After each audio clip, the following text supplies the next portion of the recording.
This little electronic Christmas tree is another perfect educational kit for any age learners or anybody interested in electronics, and anybody basically wanting to have some sort of entertainment at home with their kids or just for themselves. Perfect. It comes with all the items that you can see on the board. There's two boards, two PCB boards that they dovetail into each other with a switch. You can turn it on and off.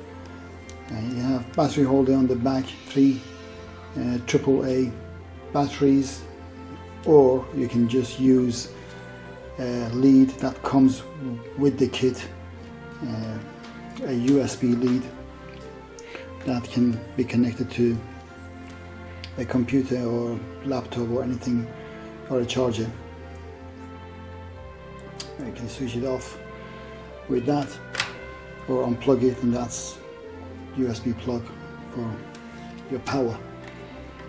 Very easy to build, again, very much self-explanatory.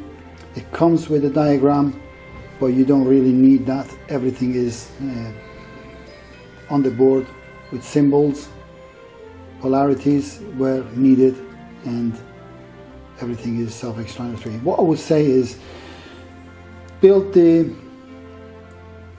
individual boards separately and then put them together when you want to put the two boards or the tree on top of the base. And that is the difficult part, where it gets on the base. You have to actually solder at the bottom as well, because when I was doing that, I didn't think that needed soldering, but it does. And if you don't do that, it doesn't get the power to the elements, so it doesn't work. And then that's it.